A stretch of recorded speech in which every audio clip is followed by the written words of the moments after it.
Just this, I can just check here. I think we should be recording. Yeah, that looks good. David. Hi. Hey, Tim. Hey, thank you for coming in from all the way from across town. Oh, yeah, it was a long walk, almost a whole minute. Yeah, you poor thing. I know. Noise. Shall we talk about noise? Oh, I like talking about noise. Good. It's a fascinating thing to me. It's one of those words that's got so many interpretations and meanings, and everyone kind of thinks about it in a different way. And so we use it in relation to sound in 4 different ways, really. One is talking about a sort of statistical description of sound, so white noise, that kind of thing, where it's really about the randomness of the sound. One of them is about how sound that can potentially damage our hearing, so high-level sound. One of them is about sound that is annoying or irritating, that kind of thing, and one's about like signal-to-noise ratio, so sound that blocks other sound from our hearing. And those 4 different usages all tend to get a bit intermingled in the way we think about it. And so you get this almost like a confusion, but it's an interesting kind of confusion about what noise even is. Yeah, noise is like in a lot of ways a derogatory term. You know, that's noise. Yep. Yeah, not a good thing, as opposed to say music or sound, which are good things. True. There's a question I wanted to ask about noise, which is specifically related to flies, and the fact that I've noticed that if there's a blowfly buzzing around, I'm certain that after the blowfly has left, my brain's telling me I can still hear the blowfly. I can still hear a buzzing. Well, at least I think I can. I know I can't because the fly's gone. It's out of the room. Yeah. But it's a weird thing because it's something to do with that particular sound and the brain picking it up and going, we don't like that or something. That sounds likely, yeah. Because if you're listening out for it because you don't like the fly being in the room, so your brain's setting itself up to hear this sound of this annoying thing, so you can track it down and swat it or kick it out or whatever you do to them. And so you're sort of setting yourself up to hear that sound. And so any random perturbation in your auditory system or little sounds from around with that sort of profile, it's a buzz. So it's not an uncommon kind of sound. You'd probably sort of tend to hear it as such. So with noise in your work then, is it something that you research in terms of how it damages people's hearing? Is that what you do? Yeah, we do. Well, that's one. Like, there's 4 different ways of. So I think we sort of look at probably all of them in a way, but that is certainly one of the lines of work that we do is around trying to help people not develop noise-induced hearing loss, and so we do. That's got sort of a couple of branches. One is in noisy workplaces where, like factories, that kind of place or nightclubs or places where the sound is really loud, and the people who are working in it will often they'll know it's loud, but they kind of feel like, I've sort of got used to it, it's probably all right, which it isn't, right? It's still damaging their hearing even if they don't mind that's it anymore. So there's that, and then the other side of it is work we do with kids in schools, and around about 10-year-old kids is kind of the sweet spot, if you like, where they're old enough to understand some of the tricky details, but they're not sort of already conditioned to thinking loud music's cool and that kind of thing. Yeah, that's a good point. I saw something in some of the work online that you've done was that you're getting kids to teach kids about this, so they actually understand and learn. Remember, hey, I should look after my hearing too because I've been teaching people about it. That's a good idea. You're absolutely right. Yeah, we really like that program.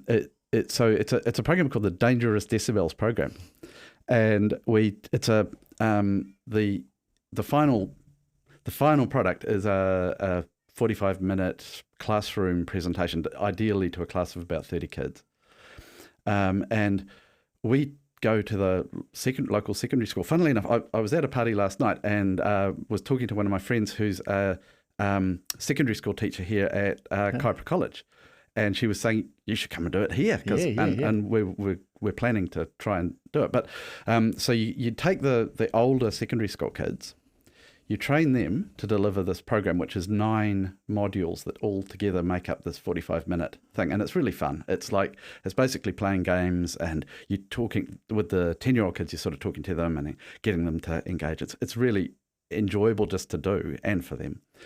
And so the secondary school kids then learn it, and then they go out to the local primary and intermediate schools and teach the kids there.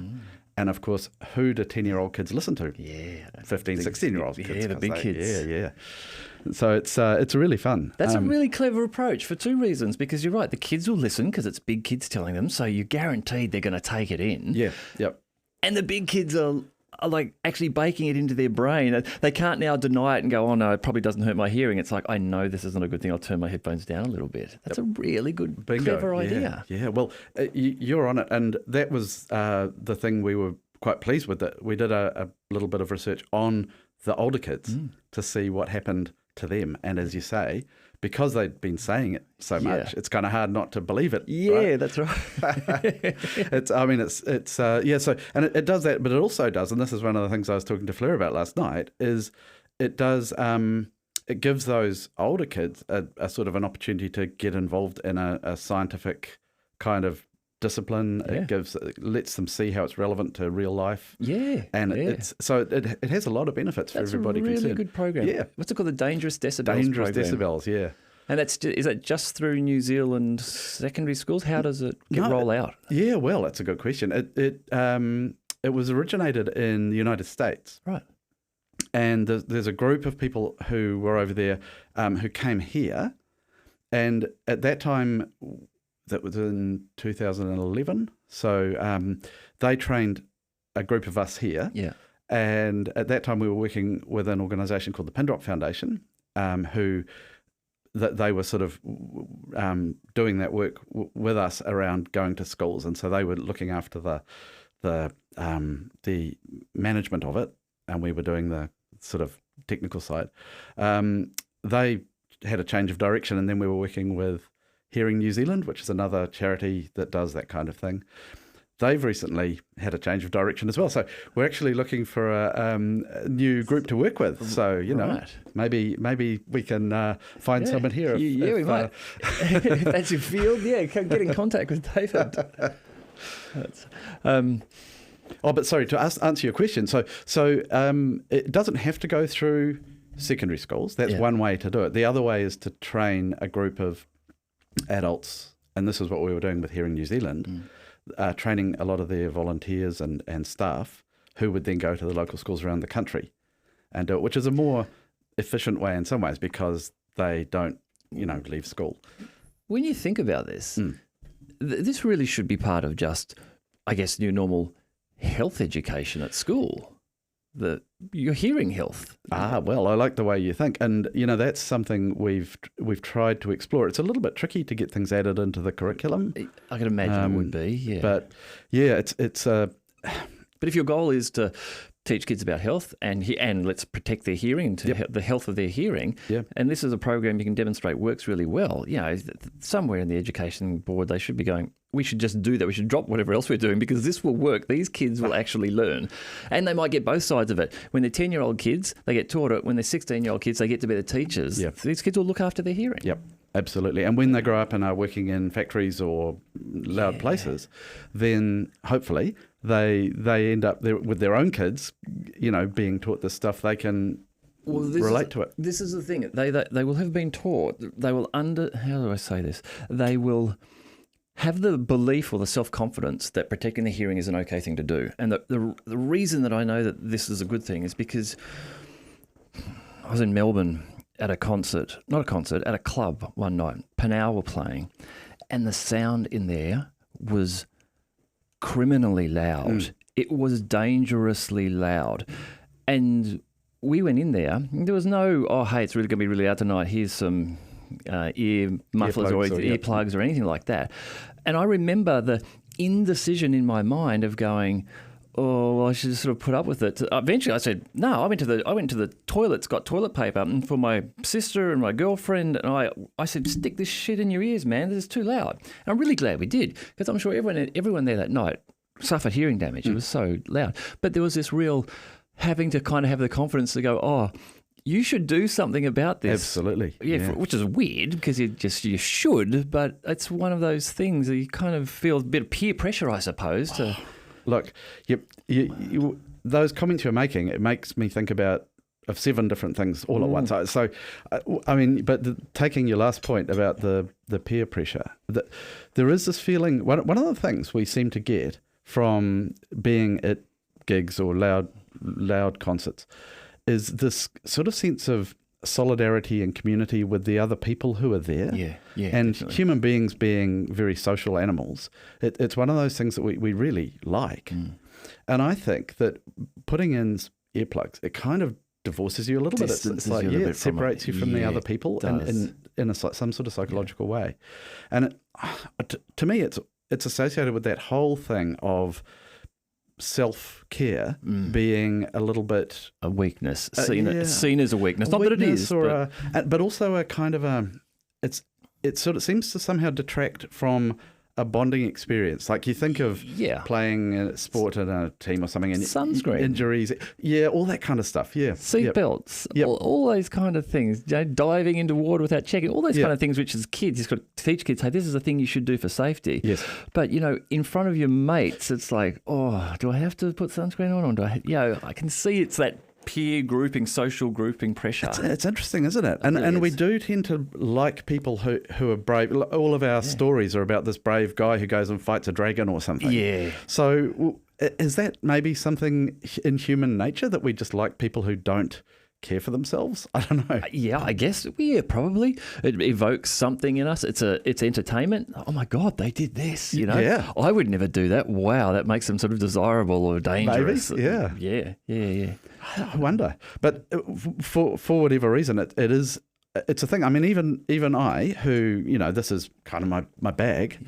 I'll wear earplugs if I'm at loud concerts, but sometimes I don't. Like because I feel like I don't sort of want to. Yeah. And there is that thing of the earplugs change the quality of the sound a wee bit, which. That they do, but perhaps in time, as this becomes more commonplace and people get sick of losing their hearing and aging population, people are like, we've got to do something about this. Maybe we'll get better earplugs that will just reduce the decibels, but the sound quality will be great. Well, we kind of do have those musician plugs already, which they're designed to have a more or less flat spectrum. Right. Of attenuation. So you should be able to get just as good a sound, just at a lower level. You can still experience the bodily sensation of the sound influencing you, the really loud sound that people enjoy, that bass that goes through their body. Nice for dancing and things like that. But interestingly, I've got a project on this year. It's a master's student, and she's doing her project looking at how people use hearing protection and what it makes them experience in terms of sound and how they're able to judge the difference between different types and that kind of thing. I mean, the technology of headphones is cool, with the ability to have your sound, noise cancelling headphones, thing that's like that.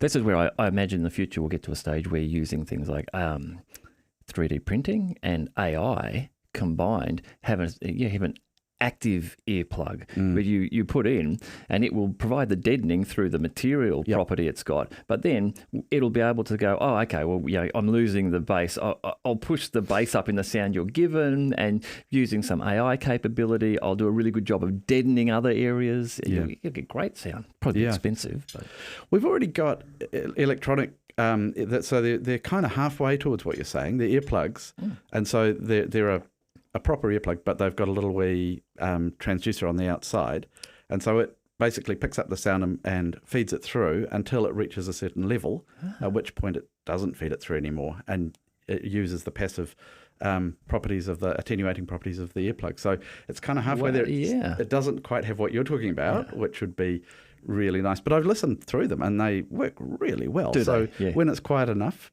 everything's fine. In fact, you can control the volume, so you can turn it up a little bit if you want. And then when you hit, they tend to have a cutoff, so around about 82 decibels, they'll sort of start to bring the sound level down. But they start deadening the sound. This is really interesting to me because I've got some friends who have hearing loss, starting to suffer hearing loss. And I just think, I wish I could build something to fix it for them. But I imagine there must be work going on now with either implants like that, like which do a really good job of picking up sound and maybe mapping to what they're missing. Like if they're missing high frequency, perhaps you can turn the high frequency up, or are we able to do things now? We start to look at repairing the damage. It's like, what happens with the ear damage? Like, actually, what happens? Why does the noise damage the ear? Okay, well, I mean, again, you've asked many 7 good questions. So the damage in the ear is so there's a few different processes, but basically your ear, you've got the outer bit that we can see. That goes down to your eardrum, which most people think about. And then behind the eardrum, you've got this space, a little hole in your head, which is air-filled, and a little chain of bones called the ossicular chain. They're tiny, tiny bones, the smallest bones in our body. And the whole space is about, a tiny little space. And they join to this organ called the cochlea, which is a coiled up thing. It looks like a snail's shell, but it's about a centimetre across. And in that are a system of little cells. They're called hair cells because they've got these little things that look a little bit like hair sticking up from them. You've got about 16,000 in each ear when you're born. And those cells have the property of transducing the pressure waves, which is sound, into neural information, because as those little hairs move, as the sound waves move them, the cell opens, releases neurotransmitters, and that stimulates the auditory nerve and takes the information up to our brain. Now, if you have too much stimulation, you basically overwork those cells. So the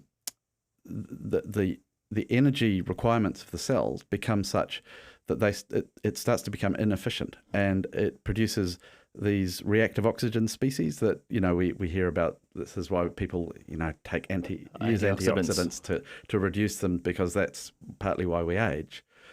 And so really exposing your ear to a lot of noise makes it age faster, I suppose you could think of it.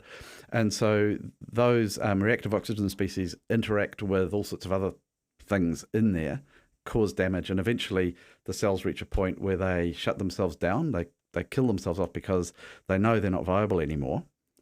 Or worst case scenario, that they don't shut themselves down and they just die, which causes more damage.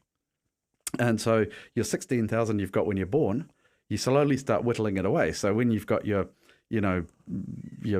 primary school disco and it's really loud music, bang, you've lost 10 of them. Then and over the course of your life, it gradually goes and goes, and then you start to also get the effects of aging coming in. In the bones? Do the bones ossify or that problems? can happen. That can happen as well. But no, at the moment, just all I'm talking about is the inner ear, and those little hair cells and the nerve fibers that are attached to them. And they just get killed off by this repeated exposure. There are other things as well. There's the blood flow to the cochlea is impacted. So when there's really loud sound, your ears are using up a lot of energy, and so they're sucking the oxygen out of the blood like mad. Wow. And then, of course, the blood flow gets sort of restricted by that, but then it comes rushing back in, and it causes damage to the tiny blood vessels in your ear. There's all these processes that by more or less overdriving the ear, you just make it wear out faster.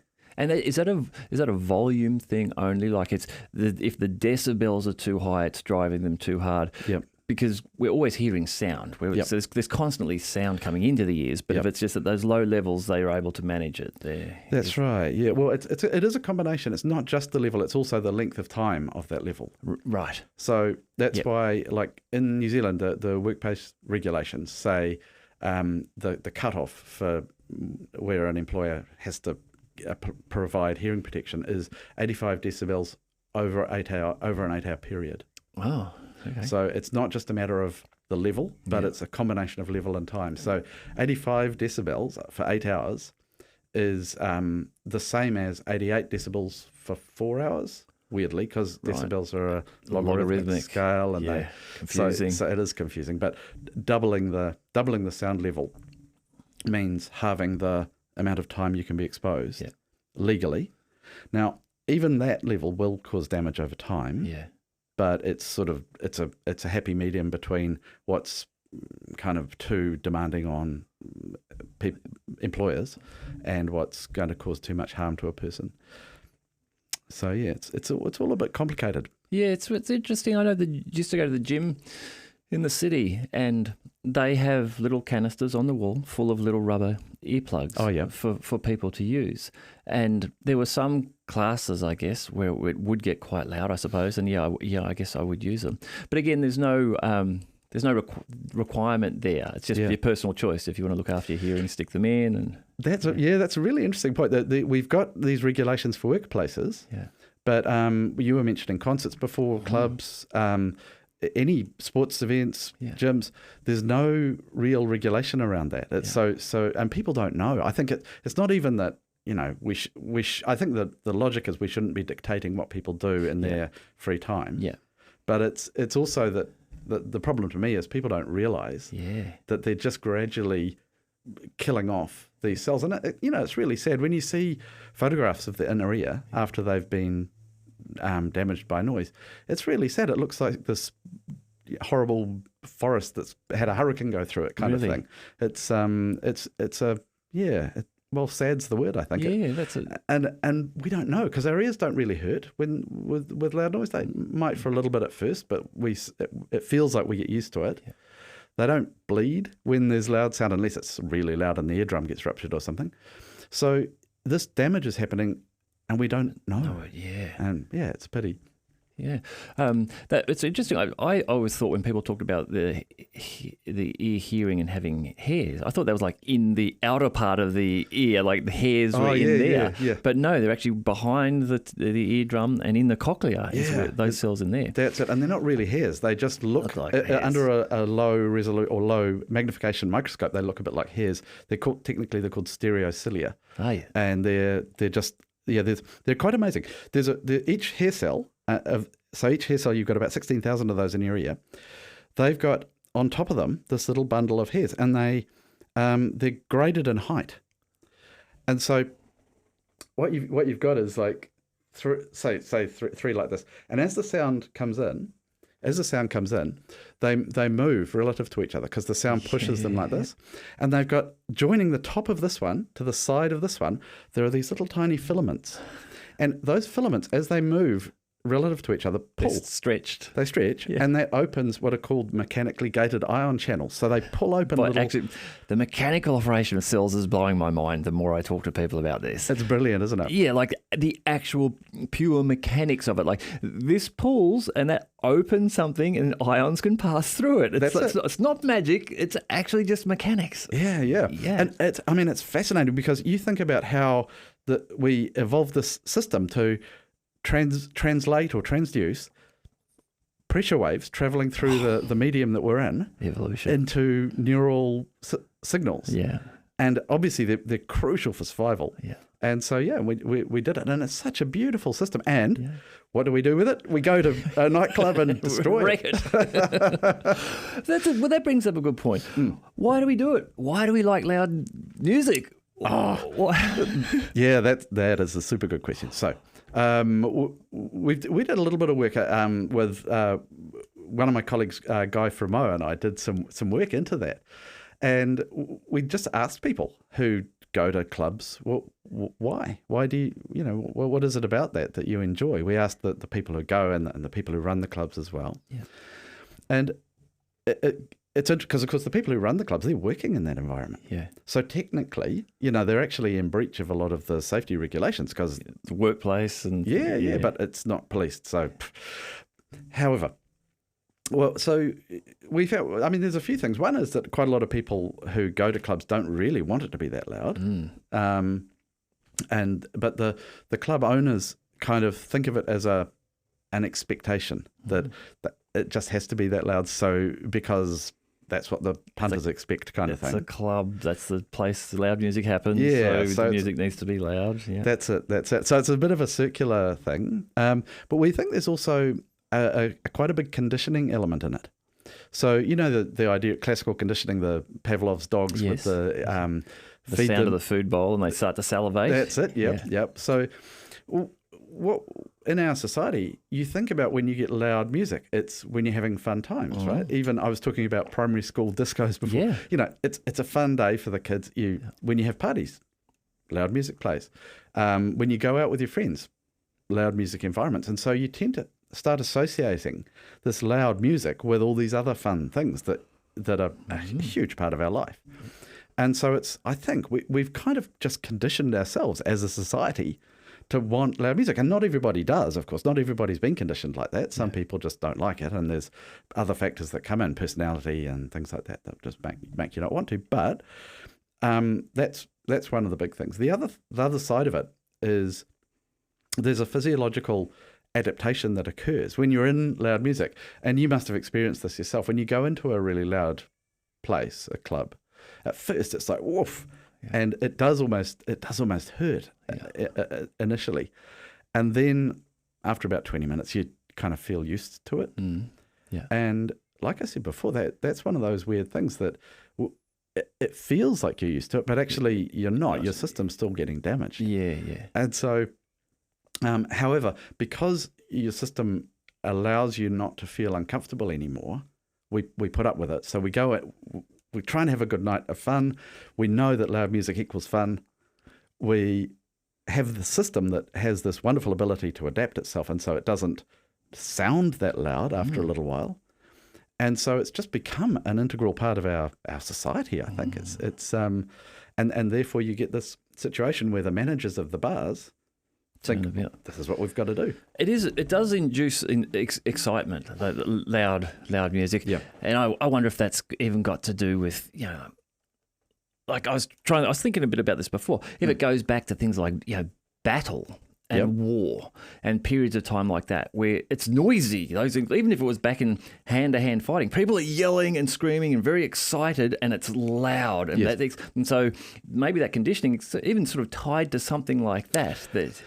It's a really good observation, and I think you're on the right track, certainly. So one of the mechanisms underlying this, we think, and again, this is what people told us, was loud music makes you feel tough. It makes you feel like a real man kind of thing. And it is often associated with a kind of macho kind of behavior. And you think of young guys listening to really loud music in their cars, that kind of stuff. And so it comes back probably to the neural system again. So your brain interprets sound in two different ways. And they're often referred to as the high road and the low road. So the high road is the one we tend to think of more often, which is the sound goes from our ears to our auditory cortex, and we interpret the sound. So this is how we're understanding what we're saying to each other now, that kind of stuff. There's also what's called the low road, and this is really interesting. As we were talking about evolution before, and as we evolved, sound would have been a crucial element in our survival. And we've got systems that make us do things like jump if we hear a loud sound. The sound goes straight into our limbic system, which is where we process emotions. It controls the physiological arousal in our bodies. It's why loud sounds wake us up, for example, if we're asleep, right? Your alarm goes off. That's that system. And what we think happens is when you hear a really loud sound, you get this initial sense of actual fear. You're excitement.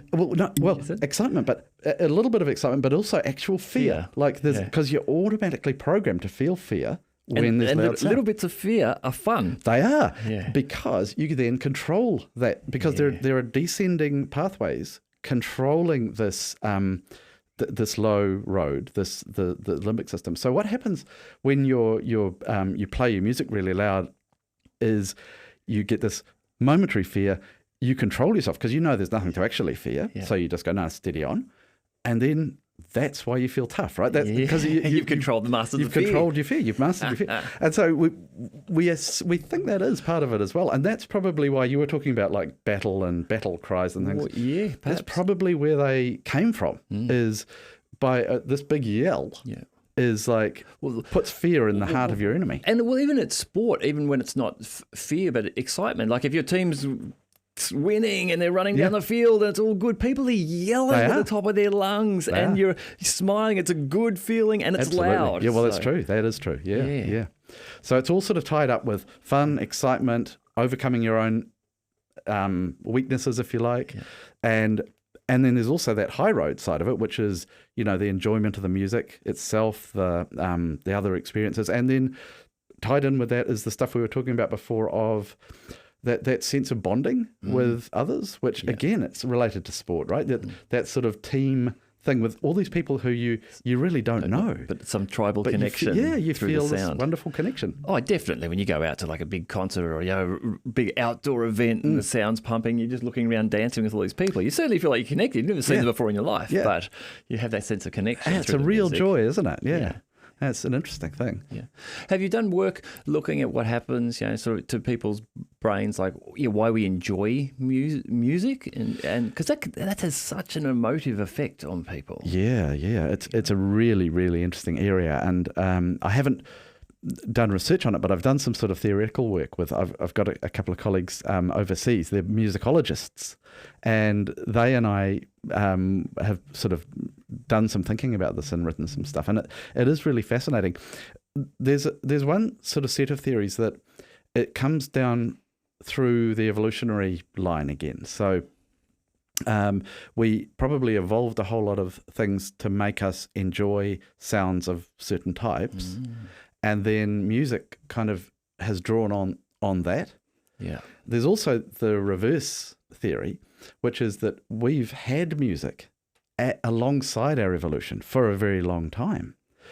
We don't really know when first music was created by, you know, early types of human, but there's no reason to suppose it wasn't there for many hundreds of thousands of years. And so it could have also influenced us in the way we evolved. Yeah, well, I think that the heartbeat, you know, given that we've, as mammals, we've been gestating inside our mothers for 9 months, and I guess you can hear the heartbeat in there pretty well, I imagine. And it's so much music. It's got that 4/4 beat, which has to be based on a heartbeat. Why? Why not? Why not? Yeah. Well, what else would lead to that 4/4 beat being, again, such an emotive thing? You know, you hear that kick in some songs, you're just like, yeah. And our heart rate does entrain, right? It's as the beat increases, our heart rate does. I think you're right, and it's just a natural thing. It's also, interestingly, it's not only humans that appreciate music. There's been quite a lot of interesting work. There's some stuff on cats. Really? Yeah. So they won't appreciate human music. No. But some people have tried making cat music. So they've tried making sounds. Does it sound dreadful? It doesn't sound that good to us. But it's like it's got like purring sounds in it, and the kind of sounds cats make when they're happy. In it, or when they found food or something. Yeah, perhaps, and you know how they purr and they go, and you know, and there's a little bit of evidence showing that cats like it. They'll approach the speaker that's making the sound, they'll rub on it, they'll appear to be happier. So it could just be that our music is very human specific, like you're saying. It's tied into physiological aspects of what we like, and maybe because I always thought, well, you know, I've got a cat, she ignores music if I'm playing music. Makes sense, though. You get the wrong music. Purring music, because little kittens grow up hearing their mother purring the whole time. So something that uses that. Wow, I wonder, you know, like you can just imagine walking into like a dog bar, just the raucous music. Well, then maybe I've got it completely wrong. Maybe like dog music is really just serene, chilled out music, is what dogs really like. I wonder. And the dog bar, I imagine it would have like wagging tails stuck on the walls, and they'd all be like looking at that. And, I don't know. Totally. I know that I'm. It's going to sound weird, but brass, like live brass, trumpets, in particular, and bagpipes will make me tear up with joy. Yeah, it's a sense of joy. Yep. But I'll actually feel like I'm about to cry from that sound. Yeah, that's amazing. I know what you mean. Mind. Yeah. Well, I think bagpipes are a really good example. People seem to either really like or really hate them. Yeah. But either way, it's emotion, right? Yeah. And I suspect that sort of hating it thing is that it's troubling Yeah. for people. They're not used to that feeling of needing to express their emotion in that way, and it's so moving they kind of don't like it. Yeah, fascinating. I mean, I play guitar, and so I do love guitar solos. The melodic nature of it must do something soothing to your brain. Yep. Because there's solos from songs that I've heard a million times, but it comes on and I know exactly where it's going to go, but it's not boring me. It's somehow reassuring because I know where it's going to go, and it leaves you with this nice uplifting feeling. Yep, absolutely. And that's one of the things in music. You know how music generally has repetition in it, and that's what we think is that you almost learn even on one listening to a song, you kind of learn what to expect, and because it meets your expectations, by and large, it's nice. Yeah. And when it does change, and that's the other thing you get in music is variation. It does it. A well-written song does it in just such a way that you actually enjoy that subtle variation, and so it's like a language.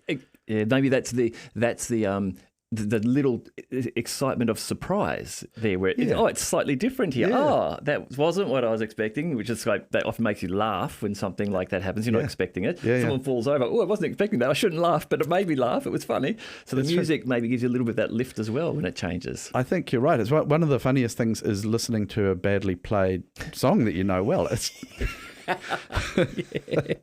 hilarious, and it's basically a musical joke, isn't it? Yeah. And actually, you think of what are they called? Adrian Edmondson, those English comedians. Yeah. Bad News. Do you remember that? That thing. And from the young ones. Yeah, and they do. Oh, I can't remember this. It's a Queen song. And it's played so terribly badly, and they're so proud of themselves for playing it. But it's hilarious to listen to. Funny. It's true. Yeah. So but I think melodies, they do. Our minds sort of interact with them, and it's also that conditioning thing again. So you have that idea of knowing, particularly a song you know well. You've listened to it when you're relaxing quite often, and when you hear it again, it does sort of instill in you that nice relaxed feeling because you pair in your mind the relaxation with that song or an excited feeling. If it's a song you play when you're getting ready for sport or something or going out. Driving, working out. People often, listen to music when they're boxers, for example, listen to a particular piece of music while they're practicing their art. Yeah. So it's very much part of us, music. And I don't think we fully understand it by any means, but there's a huge amount of work going on to try around the world. Yeah, well, it's got to be something you can use to influencing mood in certain environments. I'm sure there's plenty of that done in hospitals and things like that. The particular music they play is to just, I suppose, to calm people in a stressful situation. Yeah, hospitals are really interesting. So another area where I've done some work is what's called soundscapes. And soundscapes are our internal perceptual response to a sound environment, basically. And hospitals, when you mention that, reminds me of it because often the soundscape in hospitals is pretty bleak. There's clattering of things, clanging, and machines going beep beep, and not much else. And of course, the people in the hospital are there to recover from something that's pretty major. Yeah. And so we are starting to think, that's something we should do something about because it's not ideal, but it's also very hard because sound by its nature, you can't direct it easily. It's just, there are some things in a hospital that make sound and they kind of have to make sound. So it's a real challenge for acousticians, the people who design the rooms and that kind of thing to do. And of course it's expensive as well, which, Maybe the solution is just to have cheap headphones for people and manage the sound they hear through that. So like these machines that are going to beep, they're going to beep. But if we have noise-cancelling headphones, everyone goes into hospital and they can listen to what they want. And there's a selection of music available to them, perhaps. Maybe that's the way there you go to do that. Like the makes me think of my wife loves these. They are good fun. The silent discos. Yes. Yeah. 30 people in a room, everyone's got headphones on. There's about 5 channels you can choose from. Everyone's rocking out to different tunes. And what channel are you on? 4. No. Try channel 3. Okay. Good fun. Yeah. Well, it would work well. We were talking about this. I was talking to someone from the Auckland Council about having sound installations in the city because it's quite an interesting thing. Like, again, the soundscape in Auckland's often regarded as a bit boring. They're mostly dominated by traffic. Yeah. If you're in central Auckland, it's just traffic and not much else. And so one of the things people are doing around the world is trying to improve the soundscapes in cities, make them more vibrant, more interesting. But as she was rightly pointing out, if you're near a sound installation, if you're living there, it's really annoying because you get the same thing. And I was making that similar argument is you could pretty much everyone's got a phone, and even if they don't have fancy headphones, they've got some sort of headphones that will go with it. So rather than playing it through speakers, broadcast it on Bluetooth. Put your headphones on, and you can then pick up the Auckland soundscape if you wanted to. Yeah, You know, and as you walk down past this shop, you might get this sound, and as you walk over here, you'll get this park, you'll get this sound added into what's there. Yeah, it's a fun idea. And to take your idea before, it opens up an interesting possibility, doesn't it? That we'll gradually just wear things in our ears all the time. Yeah. And we'll be able to control in many ways what we're hearing. Yeah. While also being able to get external information as the little AI decides we need it. This is interesting. Yeah, this will be useful. Or there's a car coming. A threat. Yeah, that's definitely. That whole idea of being able to, soundscape's a good word for it, but control I used to say like your soundtrack. Your soundtrack. You walk around. It's just like having headphones on and listening to a predetermined playlist, but having one which was sort of actively being chosen for you, and as you say, at times dropping out so you can hear that sort of thing. There's a car coming or whatever, or someone's at the door.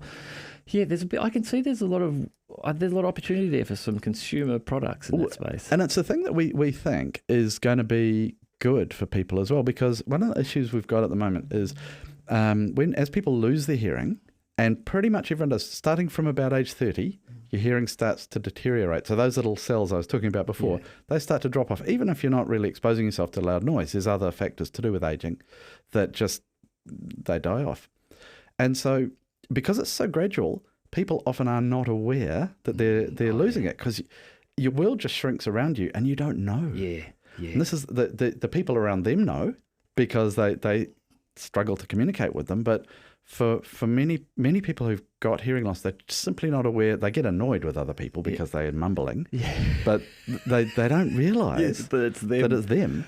And so they also don't therefore get treated. Yeah. And we've got reasonably good hearing aids now that do quite a good job of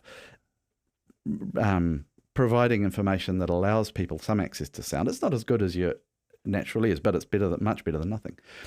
But one of the barriers is actually wearing them. No one wants to get old, and I mean, we sort of do, but we sort of don't. Yeah. And so people don't like the look of hearing aids. They don't want to be seen to be wearing them. Yeah. And so the most popular kinds are the very little ones that are harder to see. But of course, if these things you're talking about, these earbuds with computers in them, become the norm, that's going to be one big barrier. They're easily accepted now. Yeah. Well, I'm almost surprised that, say, Apple or Android haven't just sort of open sourced their little proprietary earbuds that you can put them in, so that you could say, you know what, you can run a little bit of software on there. So you could say, okay, shit, if I've got hearing problems, what I can do is it'll just look like I'm listening to my music, but actually these things are going to be picking out the vocal ranges around me and pumping that a little louder so I can hear conversation. And it just looks like I've got my normal headphones in, rather than, you've got a hearing aid. That's right. And I think that the difference between hearing aids and sort of earbuds is gradually reducing. It's got to be. Yeah, it's got to be. But it's interesting you say that change in age. I was out in the backyard the other day on the trampoline with my son. He's 7. And his sister was inside and meant to be having a bath. And I said to him, what's Willa doing? And he cocked his ear and he went, oh yeah, she's in the bath. I can hear the water running. I went, what? Stop, can you? He went, yeah. And so I went, hang on. And I really listened. And I think I was right. Like, I think I could just hear the water running. But I was like, thinking, wow, his hearing's good. You know, as a kid, that's really, because he was like, yeah, man, the water's running, Dad. Yeah. So Yeah, it's fascinating. is that something do you know in terms of, because I was talking to Dr. Bronwyn Connor the other day where they're taking skin cells, putting them into an environment and then training them up to become neural cells of a particular type. And they were trying to deal with issues like Parkinson's, where there's one type of cell that dies off, and if they can produce them and they reintroduce them, they might be able to address that. Mm-hmm. I wonder if you could do a similar thing and take cells, turn them into these auditory hair cells, and then reintroduce them into the cochlea, and suddenly you can hear again. Well, people have tried. So some species have got the capacity to turn supporting cells in the cochlea into new hair cells. Oh, wow. Birds, frogs can do that. Mammals can't. Fucking mammals are useless. I know. So what happens with us is when those cells die, they're gone. So our 16,000 I was talking about before, they just gradually get whittled down. There has been work to try to teach mammalian supporting cells in the inner ear to differentiate into hair cells. And it can be done. It's been done in mice, but they can't connect them up to anything yet. So they'll grow, but they don't work. Well, that's a start though. But it's a start. So it could be. I mean, it could be a thing. Before you said sometimes they go dormant or they die, like or they not dormant perhaps. So they switch themselves off. Yeah, they'll kill themselves off. Yeah, that is death though. What you meant there. They don't actually have a dormant stage where they've just had enough and they rest and we could maybe reinvigorate them. They actually go, nah, this is it. I'm apoptosing. That's it. Yeah. Okay. That's exactly the thing. Sorry, I wasn't trying to be patronising. The apoptosis and necrosis are the two ways that the cells die. Yeah. Apoptosis is the controlled way, which is better. Yep. Necrosis is when they kind of explode and damage the other hair cells around them, and so they try and avoid doing that if they can, but sometimes they do. Again, if the loud noise is too much. I see. So what is too loud? Like you were saying, was it 88 decibels or 85 decibels? Our workplace legal exposure is 85 decibels for 8 hours 85 decibels on average over an 8 hour period. What is 85 like? Is that a lawnmower? 85 decibels? Yeah. That's loud. Yeah, it is quite loud. Yeah. I wear earmuffs whenever I mow the lawn, man. Otherwise, ears ring. It's too loud. Yeah. Well, that's good. I mean, it depends on your lawnmower. Yeah. A lot of them are a bit louder than that, be 90 odd decibels. But as far as it's really tricky to know exactly what's causing damage in the ear. We don't have, even our hearing tests aren't that good, right? You've probably done a hearing test. You listen to this little beep and you press a button. Yes. Now, that test won't necessarily pick up if you've lost a few hair cells. Remember I was saying you've got 16,000. Yeah. So, okay, if you lose one, it can still hear really quite. It's not going to make any difference. So our hearing tests alone aren't that good. However, even with those not very good hearing tests, it's still hard to know how much hearing a person's lost. Most of our data come from samples of people working in factories back in the day when we didn't have hearing protection, so from the early 20th century. And that suggests that even at 85 decibels over 8 hours, you're still going to develop a hearing loss over 10 years, something like that. As far as we know, it's 70 decibels, which is a little bit louder than we're talking now. You can listen to that 24 hours a day, and as far as we know, that's not going to damage your hearing. That's sort of within the physiological range. And that's probably normally evolved to handle that sort of bit of shouting here and there, a bit of normal life, wind blowing through the trees gets up to that level, and so you're adapted to that.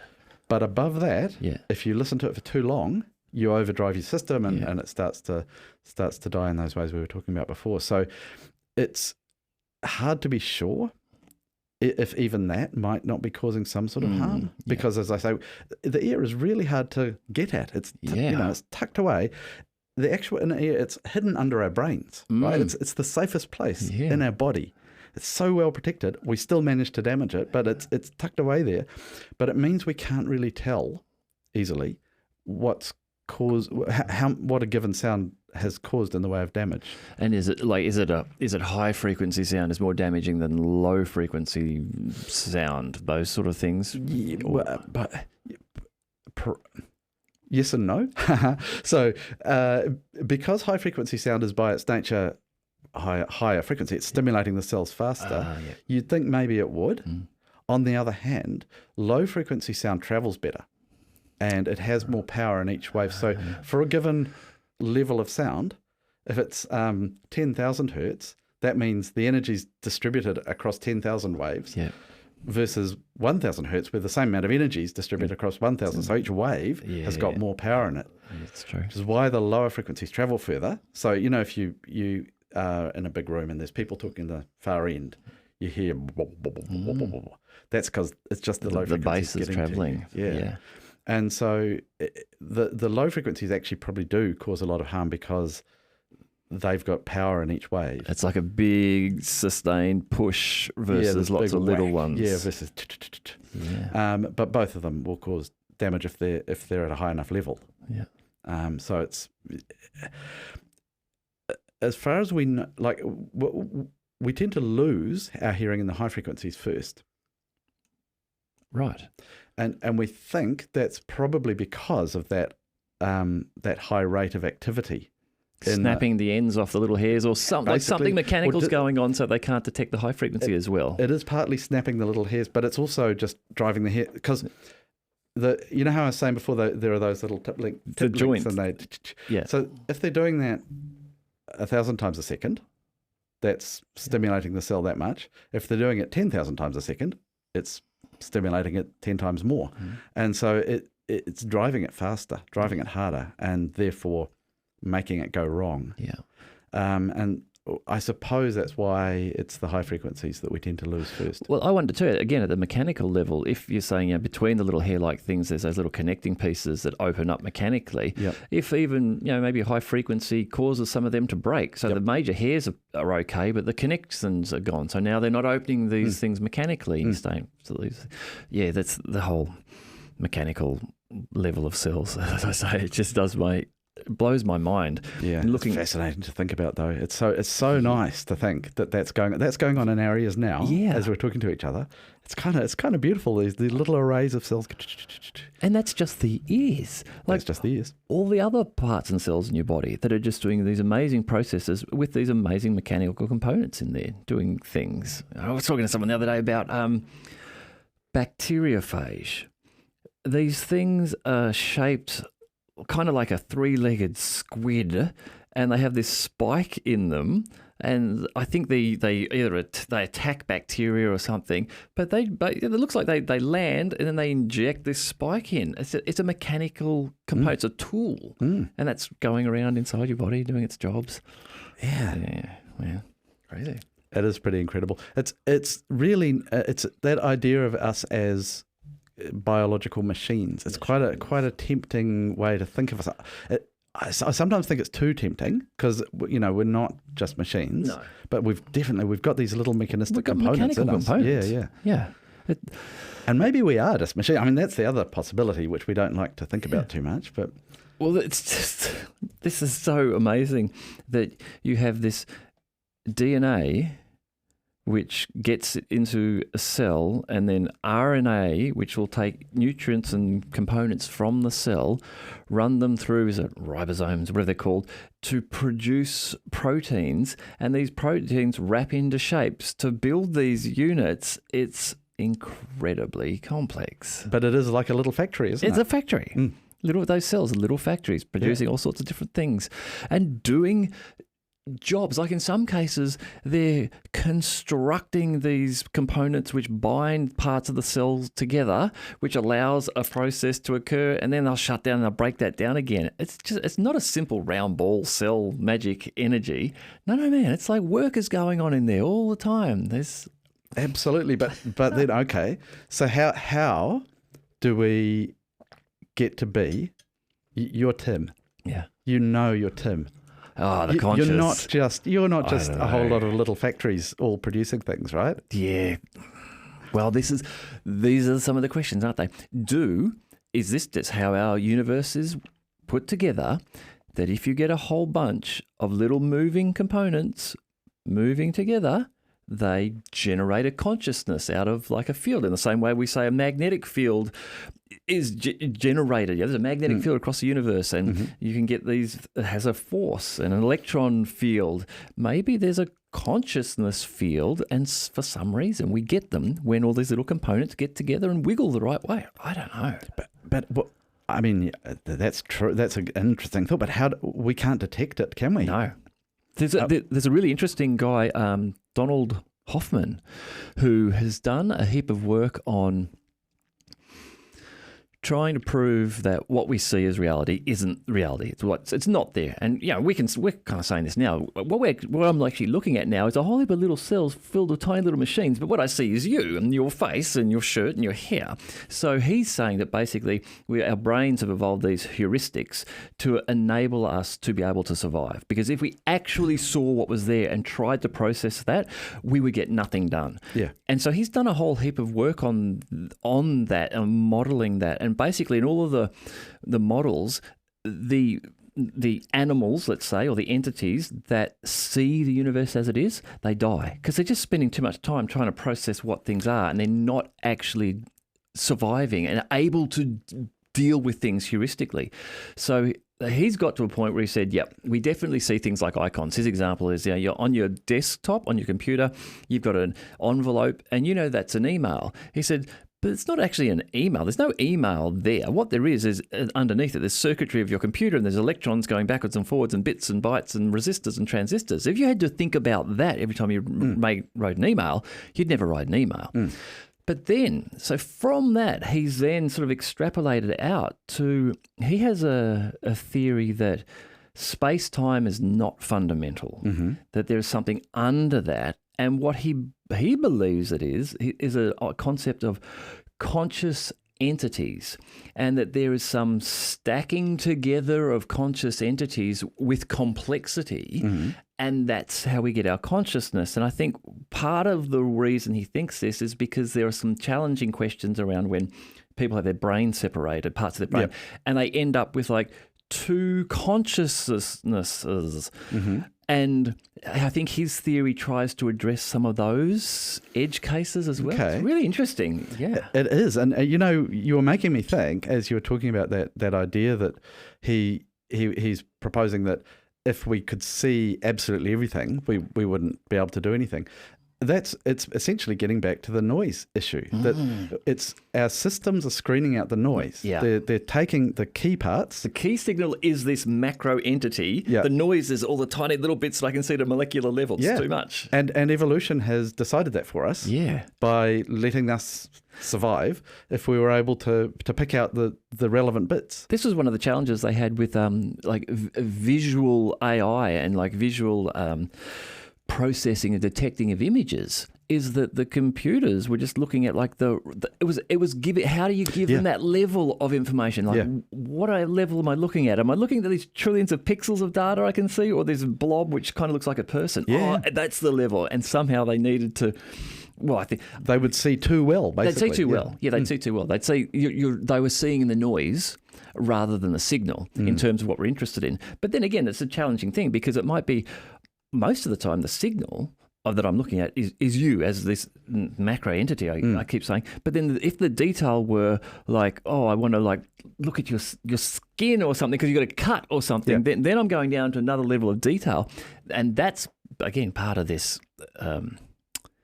focus or perception or attention that we have, that we're able to leverage to choose what's the noise and what's the signal. Yeah. And we must have a set of heuristics that we apply to the odd image that we always collect to allow us to do that. And I suppose we have a sort of a combined sensorium of information that brings together what we see and hear and smell and feel. And we always just, that's our world. That's how we imagine the world to be. But as you say, there could be other things going on around us that we're just simply not aware of. How important do you think hearing is in terms of senses? It's a norm. Like, I think one of the interesting things about the sense of hearing, and one of the reasons why we tend to undervalue it, is that it's always there. So with our vision, we can simply close our eyes and it goes away. We go to sleep, our vision sort of turns off. But our sense of hearing, it's constantly monitoring. We're wearing these at the moment, so we're not consciously we're not subconsciously monitoring our environment. But normally, no matter what you're doing, you're always aware or subconsciously aware of things that are happening around you. Yeah. And there's been lots of research into this idea of the auditory scene, it's called, and how we'll be concentrating on what the person in front of us is saying, but as soon as something unusual happens around us, our auditory attention can flick. Not even within our control, it just will. And so I think that's why we tend to just forget that we're here, because it just becomes part of our awareness. It just becomes part of that consciousness that you're talking about. And we kind of, even though on one level, I suppose we must know it is our hearing that's telling us this information, on another level, no, we just think, okay, there's a sound over there, and that's the voice of somebody I know, and we just turn without sort of considering that it's the sound. And therefore, it's related, I think, to that idea that I was describing before of people not valuing their hearing that much. They sort of don't protect it when they can. When it does start to go, they don't treat it because they're not aware of it, because it's so pervasive. It's fallen just into the background, it's just there and assumed. I've tried to think, if I had to lose sight or hearing, what I would choose. And obviously I wouldn't want to lose either, but I think if it was really that one, it would be a tough decision.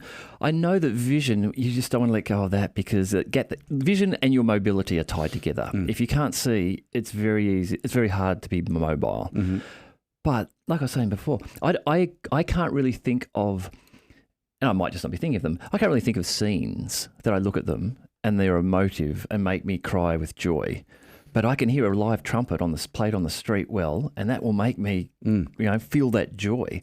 And you almost wonder, do you want to get the rest of your life with never hearing a song again? Oh. You're making me think of, do you know that reasonably famous woman, Helen Keller, who lost her vision and hearing? Yes. Did she lose them, or was she born without them? No, because she had them, because she was able to learn to communicate early in her life, and then they went away. And she made this interesting comment that losing your vision takes you I can't remember, I have to paraphrase, but loss of vision cuts you off from things. Loss of hearing cuts you off from people. That's the thing, the mobility thing. Yeah, that makes sense. Yeah. And it's really interesting. One of the groups of people who I really admire are the deaf community, deaf culture, where they have a true culture in its own right, and of course a language, a visual language, sign language. And I haven't had a great deal to do with them, but I learned some basic sign language, and I've sort of had a few friends who are deaf. And one of the nice things I really like is the intensity of interaction. And I've heard them say that hearing people are very kind of cut off from each other, versus signing people they're always they're focused, engaged. You need to be very focused. If we're deaf and we're communicating visually, we need to be looking right here. Whereas if we're both hearing, I can be over here talking something, and I can still be talking to you. That's true. I don't need to be focused on you in the same way. That's true.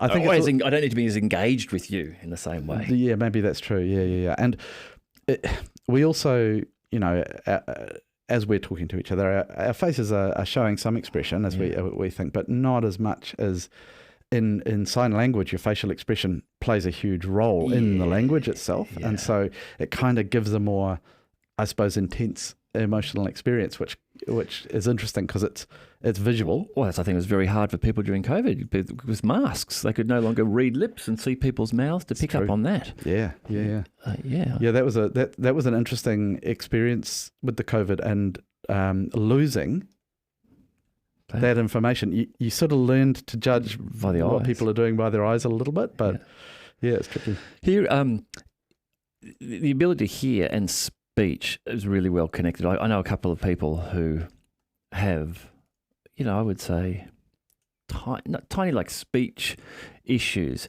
And I'm sure it's from hearing when they were young, not hearing well. And it was making me think about a cool app that you could make for people who are deaf. People who are deaf but can speak, because often when they speak, you can tell that they're deaf because they're unable to get the feedback to modulate and change pitch and mouth sounds and all that sort of thing.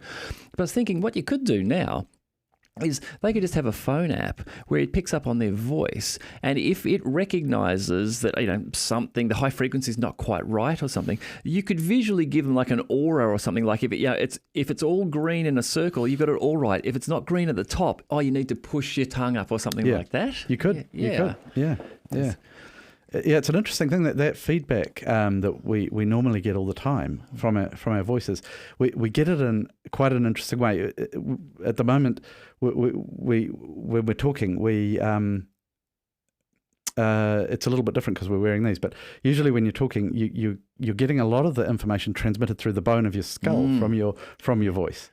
Whereas when you hear a recording of yourself, it sounds quite different, and people feel uncomfortable because their voices seem to have too much squeakiness to them, and they think, what's going on?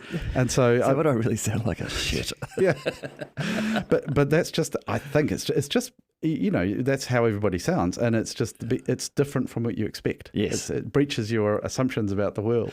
The real tricky thing is if you've got some set up with microphones and you get feedback of your voice coming back to you like just 150 milliseconds out, it just stops your brain. You can't speak. It confuses it. You hear yourself and you just cannot stop thinking about your voice.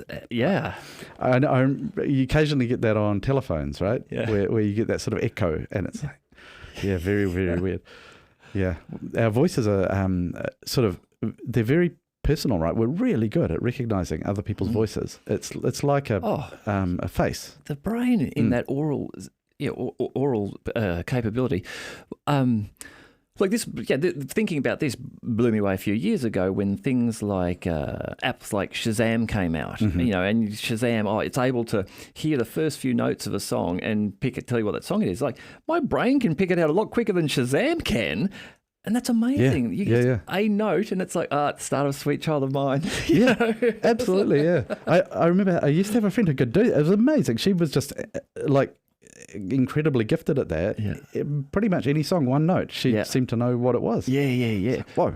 That is cool. What's cool is people with perfect pitch, and I have a friend, and you could play a chord like a fourth, and she go, that's a fourth. That's a fifth. That's a minor something. I was like, fuck off. How do you do that? That would be like seeing everything as kind of blurry greys, and some people can see the colours, they can hear it perfectly. I saw a girl on YouTube and she had perfect pitch, and they were doing stuff like the microwave, deep, deep. She go, that's a B flat. the car clicking, beep, beep. Yep, no, that's a C. Wow. Yeah, scary. Jeez. One of the things I learned a bit about pitch the other day, and it's something I hadn't really read into before, but I was doing some work with this musicologist, and he showed me this paper that other species don't necessarily detect pitch in the way that we do. I'd always assumed that pitch is just a sort of a translation of frequency of sound into an awareness of the frequency. But no, so you know how in humans we can recognize a melody if it's transposed? Yes. Some species, other species can't necessarily do that. Oh, they've lost it. They don't know it's that same melody anymore. They don't. Yeah, they don't hear it. So they're not hearing pitch like we hear pitch. Wow. They're recognizing other aspects. So this is this particular paper I read was in starlings, who there's been quite a lot of work done on their song. And so they sing. They obviously know about music in a way, but they're recognizing different aspects. They're recognizing like the spectral content of the sound rather than what we think of as like notes or pitch. So it's amazing what are actually human things versus what are just general processing things that anyone would do with sound. I suppose that goes back to what you were saying before about what was relevant to us versus starlings. What's relevant to starlings? Yeah. Well, it must be. That's why they've adapted that way. Yeah. I remember once I wake up, I was living in a house, and right next to the bedroom window was a big tree, and it would be full of sparrows. And so like dusk, just noise, and at dawn, crazy noises are all waking up. But I remember being in this half awake dream state and waking up and hearing all the sparrows just yabbering away to one another. But in my dream state, I could hear what they were saying. Like it was just, I was totally like, you could understand I could understand it. So they were talking to each other like, yeah, they were hey, talking, man, they were talking to each other. Yeah. And I thought about it. I was like, I wasn't actually hearing them saying, hey, Gary, how are you? But it was, I felt as though I could understand what they were saying. And I'm sure it was a pitch thing or something I was picking up on. They weren't saying words, of course, but I had that real sense as I was in this different altered dream sort of state that, this was making sense, I suppose. Yeah, weird. Interesting. Yeah. I suppose it was your brain trying to make sense of this little random sound, maybe partly. Yeah, maybe it was like I was picking up on lots of repeated sounds from this one to that one and that one to that one. So I was like, oh, okay. Maybe my brain was thinking, well, that's maybe that's a hello. Oh, yeah, that's a hello. That seems to make sense as a hello. Or I remember doing a study many years ago, and it was a laboratory thing, and we were playing just white noise to people through one ear, and we were getting them to do a listening task in the other ear, and we were studying the interaction between the ears.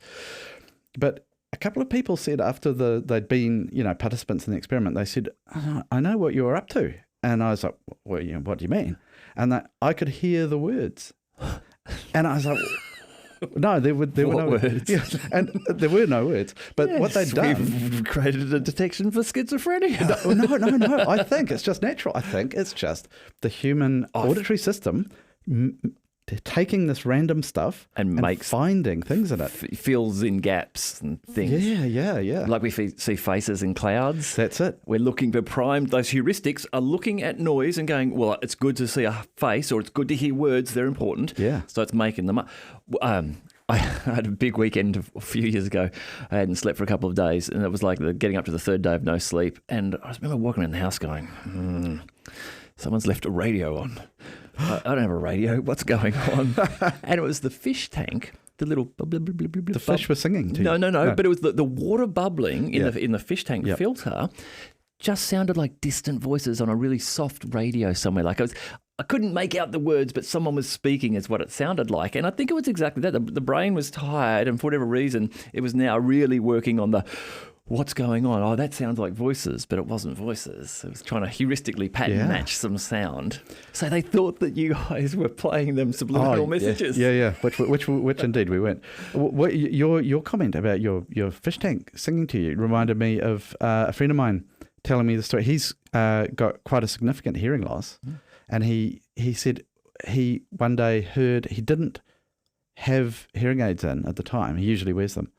And he one day heard this amazing music, like this absolutely sort of celestial music that he, doesn't know what it was, but it's like some sort of auditory hallucination, I suppose. His mind making the sound. And it's a fascinating, there's a whole area of auditory hallucinations that nothing to do with psychosis, schizophrenia. It's just people with hearing loss. Quite a high proportion of them will hear things which are just the normal workings of the auditory system, trying to piece together the fragments of information that are coming in. Oh, I wonder if it's like the phantom pain and things. Like I was telling someone, my grandfather chopped his finger off when he was about 30, but I remember seeing him. Sometimes he would be doing like this. He would just be scratching the end of his non-existent finger, and he'd be subconsciously. It was like it was itching him, and then he'd finish. Yeah. Well, I mean, I think that's that concept of tinnitus. We think that is very much related to the phantom limb phenomenon. Is that because there's missing, those cells have died, and that's the that's exactly it. In the same way that with a loss of a finger, you've got still got sensory a cells. mental map of it and something. Part of your brain is still connected to that where those cells used to be, and so that part of your brain kind of becomes hyperactive because it's not getting stimulated. So this is like sensory deprivation. You stick people in a room, like that's why people don't like going into solitary confinement, and they start to hear things because there's nothing coming in, so the brain's somehow creating the stimulus. That's it. That's absolutely it, yeah. Have you ever been in the anechoic chamber? No, I'd love to. I'd love to check it out. Oh, we should. There's a chap called George Dodd, wonderful man, who he's kind of runs the anechoic chamber at Auckland University. I'd love to, man. I'm sure I could get you in there. Oh, yeah, sweet. Yeah, we should go. Let's do it. It's an amazing experience. And if you're really good, he'll turn the lights off too. And so you're just standing there with pretty close to sensory deprivation. It's amazing. I have heard that some people just cannot handle those rooms. It's pretty weird. Yeah. It is quite weird being in there. And it's a huge concrete box, really thick, heavy walls, so the sound just can't get through them. Mm. It's lined on the inside with these like cones almost of foam. Yes. And when you walk in there, you're suspended on a wire floor because the floor and the ceiling and the walls are all these cones. And so it's just completely silent, completely dark. And when you do make a sound, it just goes. I don't go in naked so my clothes aren't rustling. Get a photo of that. It's true. They've also got a reverberative chamber, and so it's like all hard walls. Yeah, so everything's hard. None of the walls are parallel, so the sound won't cancel itself out. And George was saying that's the thing. They'll ideally you're also naked when you're in there, so that your clothes don't absorb any of the sound. Yeah. So it's kind of the same idea. But yeah, going in with I suppose you should wear like a big puffer jacket or something when you go in. Something soft, or a woolen suit or something deadening. Yeah. I saw a video on some people who'd put themselves into an underground pit for 48 hours as a bit of an experiment. Just to see, yeah. Just to see. Yep. And maybe it was 72 hours. And they hated it. And a few of them bailed. They were like, no, I cannot handle it. They were freaking out. Like they thought there was something there. It was in the dark. They thought there's something in here. Get me out of here. There's nothing in there, but your brain, it's getting yourself nervous, can't handle it. But those who did do it, when they walked out, they were just blown away by the gorgeousness of the world. Like, honestly, I was stunned. Like, those trees, they're amazing. The sunlight, the grass. Like, because they're getting these senses in now, and everything had been, I guess, moderated down. We're not getting any senses. Okay, we don't need to be dealing it. Suddenly, it was like everything was turned up. Yeah. Oh, that sounds really nice, actually. It's almost worth doing it, isn't it? It sounds like it would be a fun thing to do if you could handle what seemed, because it was real. They weren't talking to you. You had to do this on your own. So there was, if you got the shakes, you're like, was that a sound there beside me? Is there something in here with me? Oh, fuck, let me out. Of course. You couldn't get any help. If you bailed, you bailed. Yeah. But if you stuck it out, which I think that in itself would be a real challenge, would you be able to stick it out? I know myself. I reckon I'd struggle. I'd be like, there's fucking a spider behind me. I know there is. So it's just a dark chamber. Yeah. This was just a room with a bed. Okay. Is what they were in. Yeah. But there was, again, I think it was like a concrete bunker underground. So it was just silent. Yeah. There was no light. And no devices to get any sort of... Nothing. So, like infrared camera, I think, filming them so they could be seen, and the microphone, you could hear them. So if they started to freak out, they'd like, the door's opening, come out, it's okay, Yeah. But otherwise, it was just nothing. So left alone with your own thoughts as well. That's that's regarded as a punishment, isn't it? Of solitary confinement. Solitary confinement. No one wants to go in the hole. Yeah. It would be an interesting experiment. It would be. It might be quite tough. You'd want to be in the right sort of headspace before you went in, I think, wouldn't you? Yeah, hell yeah. Yeah, it's like those floating chambers. What are they? Oh, yeah, I know. You know what I mean? Sensory isolation tanks. Yeah. Which, again, I think people think are really good for a period of time, like for half an hour or something there. But if you're locked in there for 3 days... I've never been in one. I don't know what it'd be like. You should find one of those and give it a go. Yeah. That's a good idea. Yeah, because I think in the really good ones, don't you float in salt water? Yes. And then body temperature, so you don't even feel the water around you. Yeah. Which is the interesting thing I heard the other day too, is that humans can't detect wetness. So when we put our hand into water and we say, oh, that's wet, what we're actually detecting is the temperature change and the density change. Yeah. But some insects can actually detect moisture, and yeah. we can't. Yeah, we're not actually detecting moisture. We might be able to smell it. You can smell dampness, yes. I suppose. Yeah. But in terms of, I think, like sensory touching, you can't detect it. No. Yeah. No, all of our sense. I'm always been interested in. I'm talking too loud, am I, when it crackles like that? Oh, yeah, it's in our ears though. It doesn't come across over here. Good. It's good for us if I just need to adjust this. I think probably turn it down a little bit, and it's probably not so bad. Okay. Sorry about that. But yeah, sensory things are always fascinating, and the skin sensors. They're amazing. The temperature sensors. They're just they don't go. It's not like we've got one thermometer in our skin that goes from cold to hot. It's like there's different types of sensory of temperature responses that reflect the temperature differential between inside our body and outside. And so they don't. It's one of the reasons why we sometimes aren't quite sure whether something's really hot or really cold, that kind of thing. It's amazing. And it goes back to what you were saying before about what was deemed by the evolutionary process important enough to grow capability to be able to detect. That worked out well when detecting it. Yeah. The other really interesting thing is synesthesia. Yeah. I've had one example of it in my life. Well, I think it wasn't really it, but I was driving with my parents when I was about 15 years old. 4-hour drive out to my cousin's farm, just driving in Australia in summertime, like dozing off in the back of the car, almost asleep, but not asleep. So it wasn't really synesthesia, but it was kind of like it, I think. And I was listening to Bon Jovi, and it was some guitar solo. But in my daydreaming mind's eye, I could see like colourful streaks going kind of through the sky, which were the notes. Cool. Yeah. Like I was hearing it, but in a way I was also seeing it. Yes, awesome. Yeah. Awesome. As far as I know, I can't recall any real synesthesia experience of my own. But yeah, I've certainly read about it, and it's really interesting. Eh? People the people who experience it, a lot, seem really sure, like that smell is definitely orange. Yeah. That kind of thing. Yeah. It's quite fascinating. There was a series of like documentaries on idiot savants. Oh yeah. And this guy who just had incredible mathematical capability. This is what's a 1,276 divided by 322.8? Yeah. 17.5. Yeah. Fuck off. But he would see numbers, like when they'd ask him, like, well, tell us. And he's like, well, rain? Oh, rain is like a 37.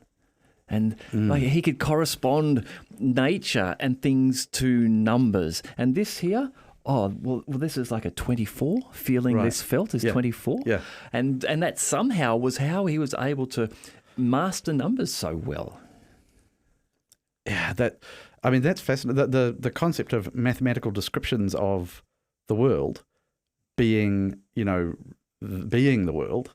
And we were talking before we started about artificial intelligence and how it interprets like huge data sets. Yeah. And you were describing it as the experience that it has being multiple of any human being.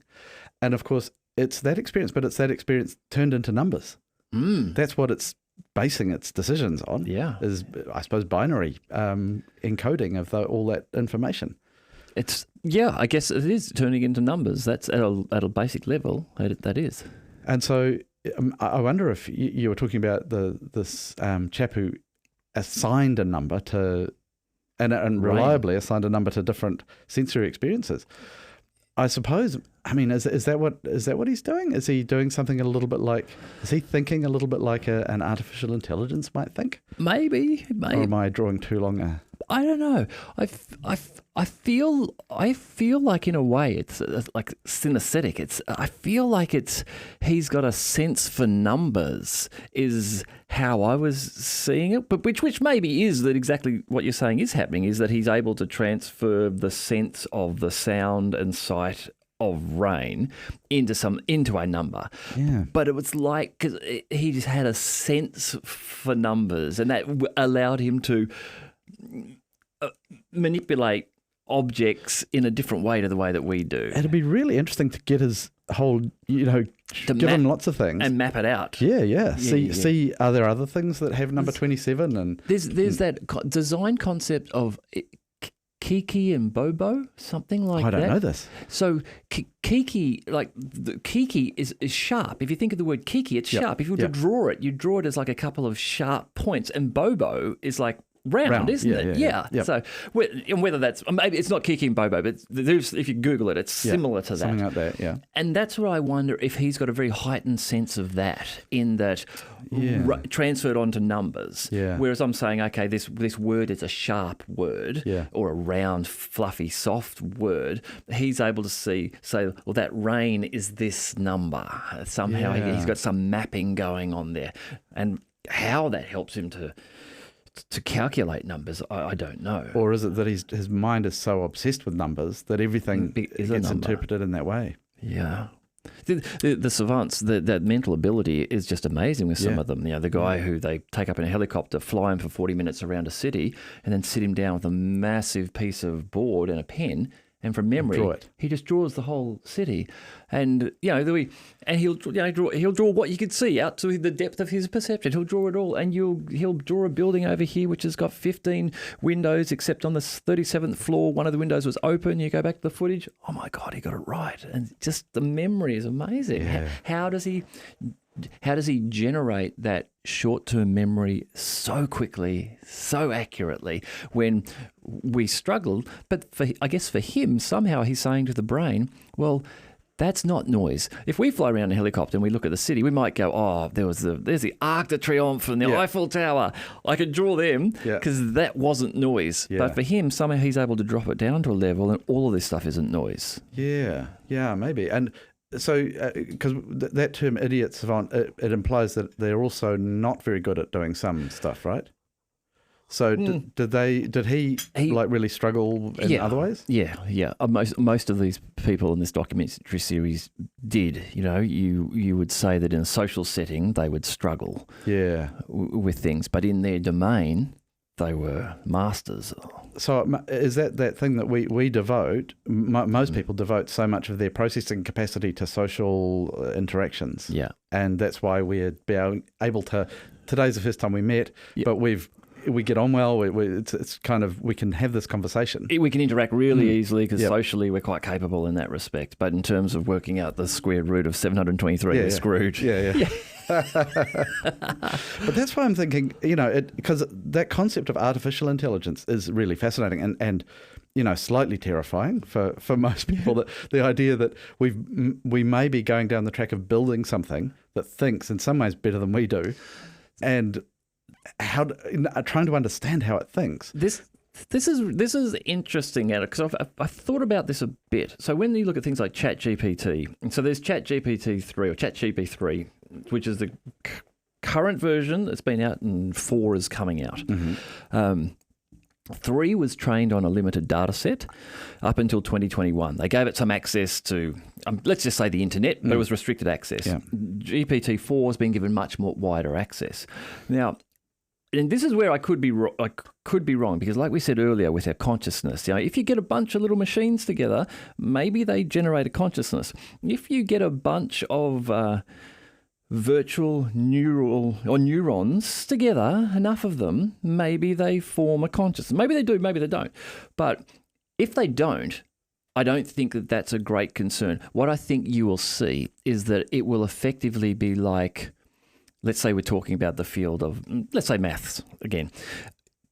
You and I, we're a regular person in terms of mathematical experience and wisdom.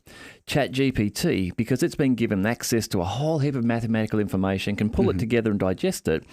It's wiser, or it's more experienced than maths. ChatGPT-4 is going to be more experienced than that, but I don't think they are thinking.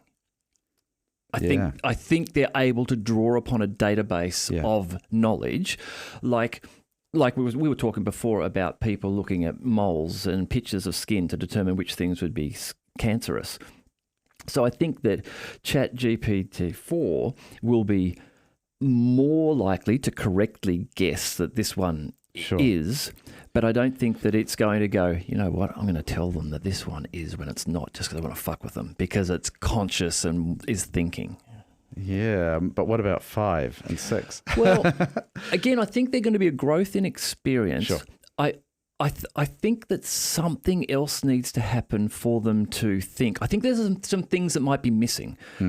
Maybe, and again, this might just be a question of scale, but like our attention is a key thing, which I don't know that those neural models replicate.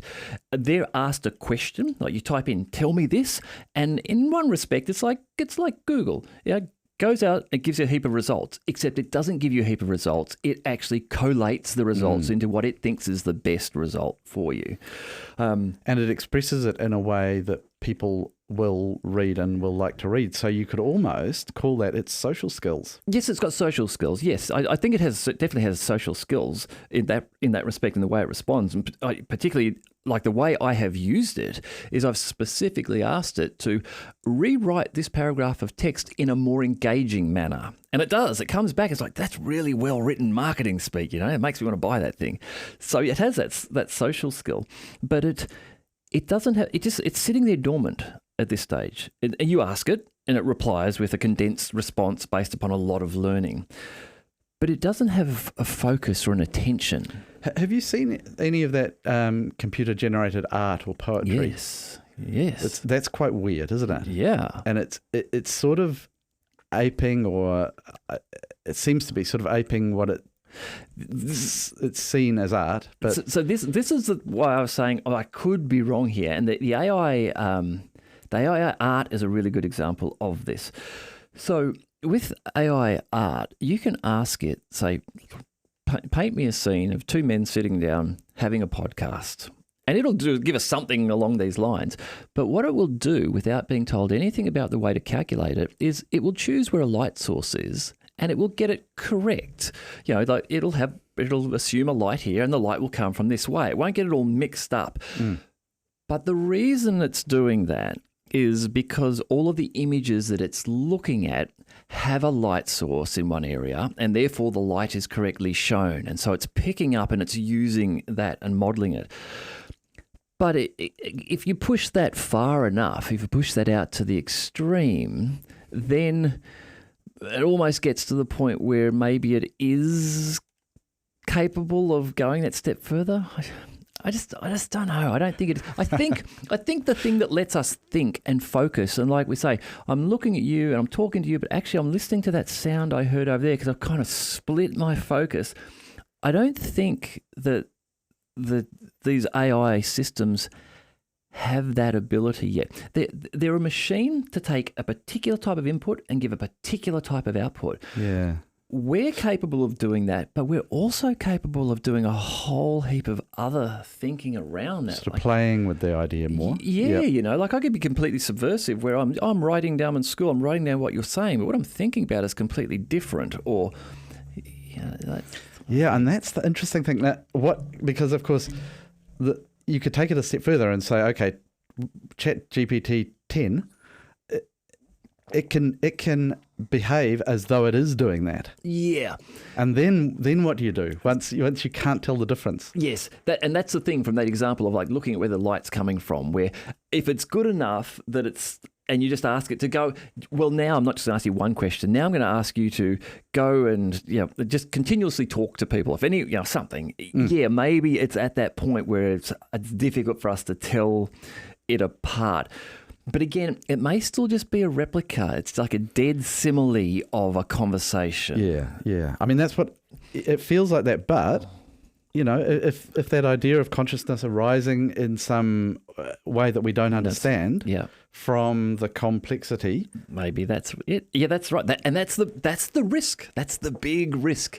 If it is, and ChatGPT 20 comes along and suddenly it thinks.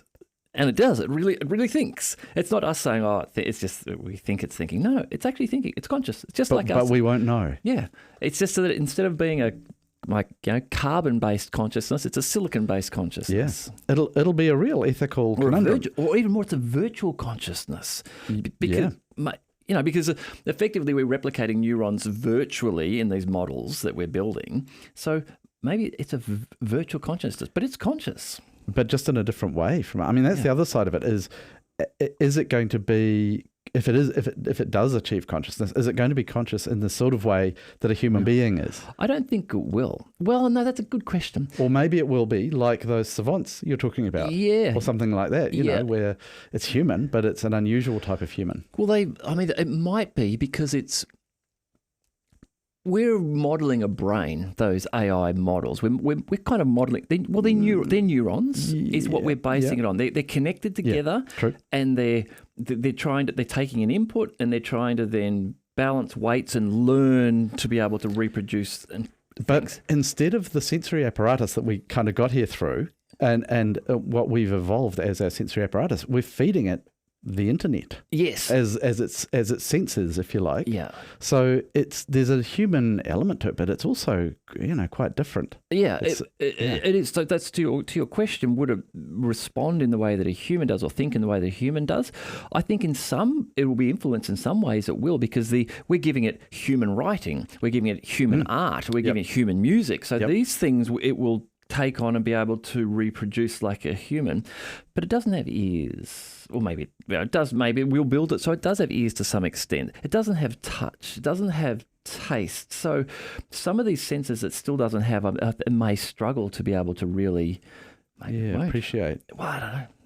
But could we give it? I mean, if we did want to, I suppose we could try to give it electronic facsimiles of all of those things, sensing different chemicals, different pressure and temperature and. Well, I guess in some respects we already have, haven't we? And the music we're giving it was effectively, it's hearing something. It's just that it was something that it heard in the past and has been fed to it now. Because if it's interpreting it as a sound, then that's like it hearing it. I suppose for it, though, there's no difference between a recording of a piece of music that it's been fed, that was recorded who knows how long ago, and it immediately hearing that same piece of music being played. No, that's right. Will it get the joy? Will it get the sense of joy that we get from hearing something? That's a good test. How do you measure joy? How do you measure joy? Yeah, but that would be a possible test. But then again, maybe not. Some people don't. I talk to some people. They hear the same trumpet I hear on the street, and they're like, they don't care about it. Yeah, and I'm. That's so fucking beautiful, man. Whereas maybe the computer will be like, I don't care about trumpet, but you play me some saxophone. Jesus, you know. Well, who knows? Who knows? Will it have a personality? Yeah. This has got to be the next step, though, in terms of personal assistants like Siri and that. You know, they're so stilted now. They're so one question. Okay, no context about what we've been talking about. No humour and interaction. Pretty soon they've got to get to the point where it's like you ask it a question. It's like, are you asking me this again? Are we still doing this thing at 4:00 and having a real conversation where it's replicating some conscious entity which has a personality which exists within its own right and has an ongoing relationship with you. Yeah, well, that's that idea of those androids that, you know, people you see in science fiction films or whatever, where it is just like a person of sorts. Yeah, it'd be really interesting. I mean, I think it's, you know, something like that is probably happening, like Chat GPT, or what did you call it? Chat GP. Or 4. Oh, yeah, something. Yeah. It's already scarily good. Yeah. And, you know, that happened fast. Yeah, real fast. Oh, there will be. In here a couple of weeks ago, I was talking to Olaf Deagle, and he's got a 3D printed sort of soft mask of his face. Yeah. It looks just like his face. It tricks his phone to opening up. Right. Yeah. So it won't be too long where you'll be 3D printing skin. It looks perfectly human. You'll have ChatGPT in the background talking. Excellent. We'll get the motor control going. Yeah. It'll be condensed down to the power unit. Will fit inside a human body. Give it 10 years. We'll have some pretty cool looking androids. And unless some of the videos I'm seeing from Boston Dynamics are faked, I know some of them are, but some of them that I think aren't. The motor control that they're getting now is pretty good. Jumping, doing backflips and that sort of thing.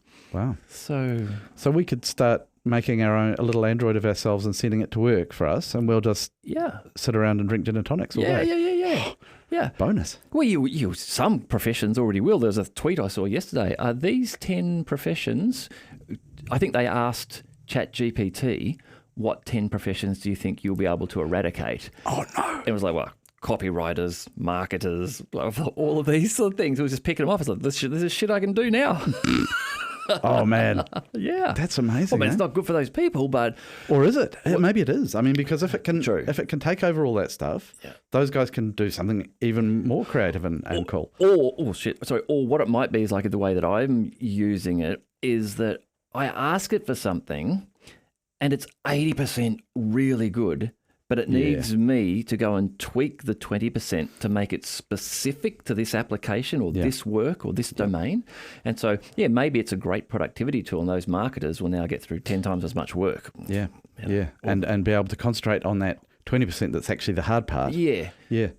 But like we were saying before, though, at universities, it's a challenge. And is it a challenge? Should you let people use it? Do you let people use Google to study and find information?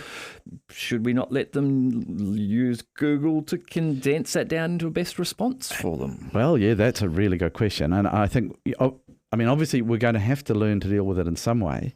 One of the problems with allowing university students to use it is that a lot of what we're doing when we test is not only to, sort of encourage to test the person to make sure that they've learned the stuff, which is one side of it, but also to encourage people to learn. You know what it's like. You take an interest in some topic, you go and download a book or something about it and read it for a while, but then you get bored. Yeah.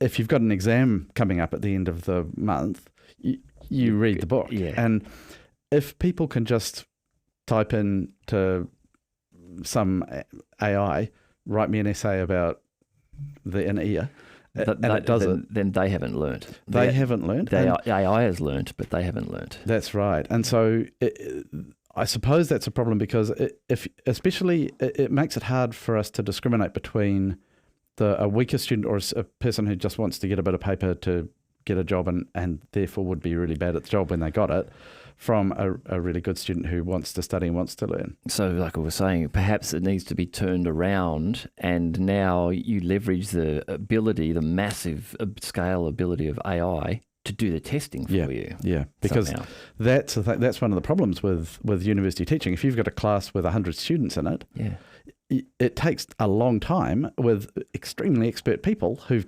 done 20 years of training to mark all these essays that you're using. So why not ask ChatGPT 10 to decide if it wants to. Yeah. To decide on the appropriate level of that student. You could I think you could easily do that where you just say to the student, okay, you need to submit your result, but we actually want you to talk about it. And so you can have a Skype session with our bot and you talk about it. It'll ask you some questions and you respond to it in real time and it'll make a call as to whether you passed or failed. But of course, the student will have replaced themselves with their avatar, printed image and a slightly higher generation AI bot, and they'll just be talking to each other. True, but and everybody will be sitting around drinking gin and tonic. But then even if the kid did that, then maybe you'd give them the job anyhow because you go, you know what, you thought that through, you figured out enough to make that happen. I'm going to give you a job, not in that field, but instead you can come and work and build bots for us. Well, yeah. Very nice. Yeah. But it does start to challenge the whole nature of knowledge and education and all of the traditional systems we've had. It will definitely detract from learning. The reason I say this is the feeling I had the first day that I used ChatGPT, where I was at work and I was trying to write paragraphs to explain a service and write it in an engaging manner. So if someone were to read it, they'd go, "Oh yes, that's clearly described the service, and I can see the value and the benefit and why I'd want to pay for that." So when I asked ChatGPT, because I was having fun with it, like feeding it in bits of information and say, "Taking this, give me a description like that." What it came back with was pretty good. But I didn't have to think through. I didn't have to think through the sentence structure and is this word better than that word or does this convey what I want? That was done for me now. So I can imagine people who are just going to be using this all the time, that part of their brain which would have been doing that thinking to discriminate between this word and structure it that way, that's now gone. Yeah, but it's doing something else instead, right? 'Cause the part of their brain's still there. Yeah. So maybe it will allow people to open up whole new areas. Yeah. Have you heard of that idea? Well, that's true. You know how I'm thinking of playing chess, and how for quite a long time now, the AI has been better than humans at chess.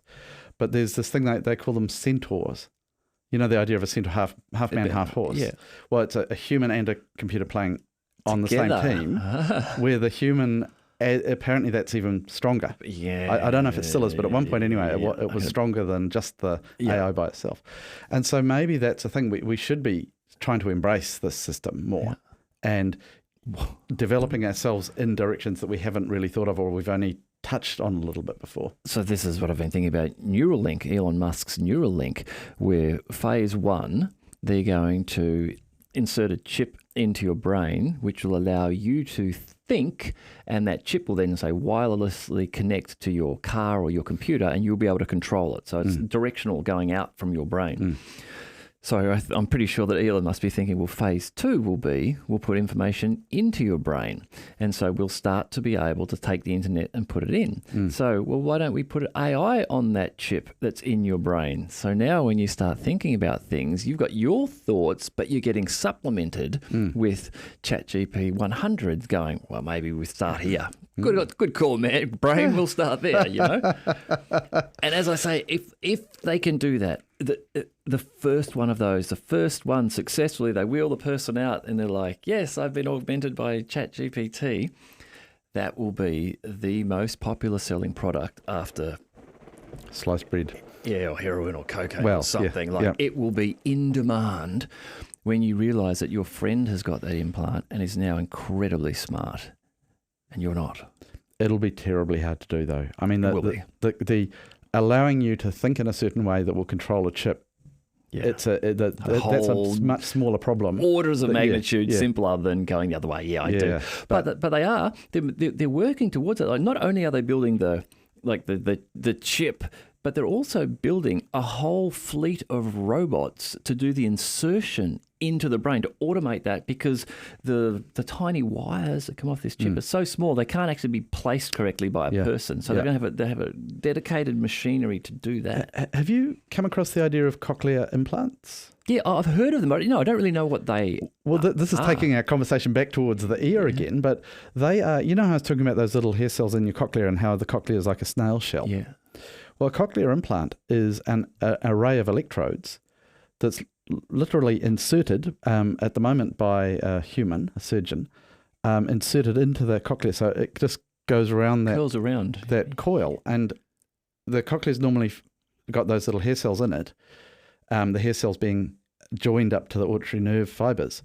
Well, this electrode array goes through the tube of the cochlea and sits near the auditory nerve fibers.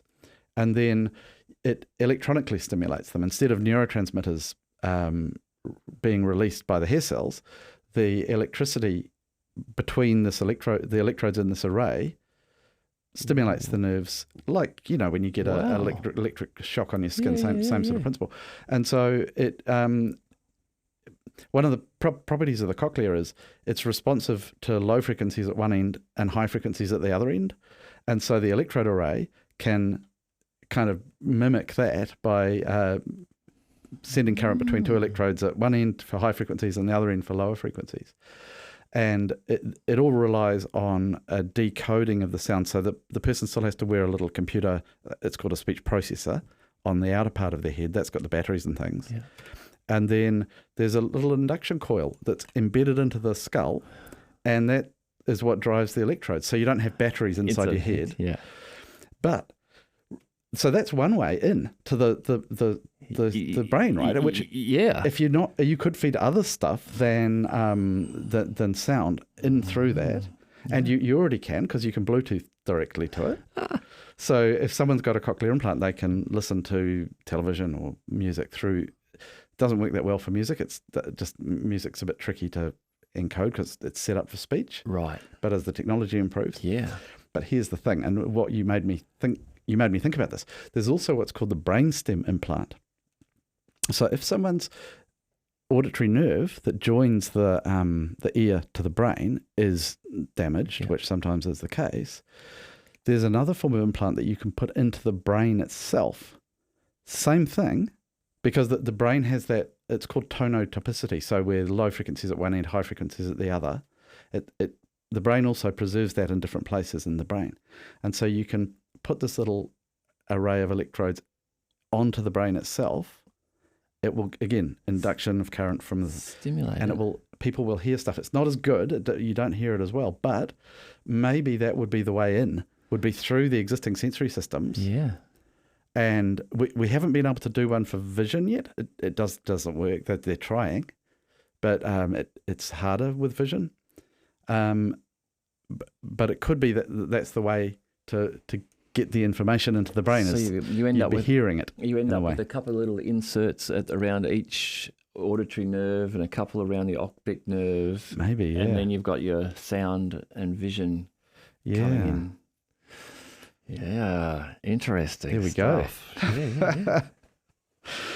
Should we wind it up for today? Yeah. It's been fun. It's been a really good chat. It has, hasn't it? Yeah. It's been really nice. I want to say thanks, Steph, for getting us in contact. So, look, we'll finish this off here. I'll just kick this on. It'll start up again in a second. I think it stops recording. That was